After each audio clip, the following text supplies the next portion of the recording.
বলছে বলো বাবাকে বলে দেখো, বলে শোনো চল গোরাটা, ওদিকে আমি রুগী দেখতে না গেলে নয়, সে মুমূর্ষ অবস্থায় পড়ে আছে, সেখানে যেতে হবে। এদিকে আমায় গোরা চাঁদের গোপীনাথের পূজা দিতে হবে। এখন কি করি? ওটা শোনো মাত্র চিন্তা করো, তুমি যাও, আমি গোপীনাথের পূজা ঠিক দিতে পারবো। কত তুই পারবি না, তুই ছোট করতে পারবো না। তাই চলে গেলেন, তোকে ভালো করে পূজা দিস, আমি এসে কিন্তু প্রসাদ সেবা করবো। ওদের ঠিক আছে। দেখুন ছেলের উপর দায়িত্ব দিয়ে গেলেন। এদিকে গোপীনাথ আর গোরাচার্যের দুই ভাই যখন ওর পিতা বাড়িতে থাকে না, মনের আনন্দে বিনোদ খেলা খেলে। সে তো আর গোবিন্দগর জানে না, তাই আগে বিনোদ খেলা খেলছে। দুই ভাই বিনোদ খেলা খেলছে, নতুন নতুন খেলা।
গোপীনাথ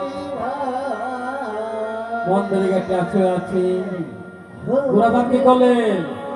গঙ্গায় গিয়ে স্নান করে এসে থালা ভর্তি করে প্রসাদ নিয়ে কৃষ্ণ কৃষ্ণ পূজা দিতে গেলেন। স্বর্ণমুখে থালাটি রেখে করজোড়ে বসলেন। বসে বলছে, দাদা কেমন করে পূজা দিতে হয় আমি জানি না, আমি তো ছোট, আমি মন্ত্র জানি না, কেমন করে পূজা দেবো?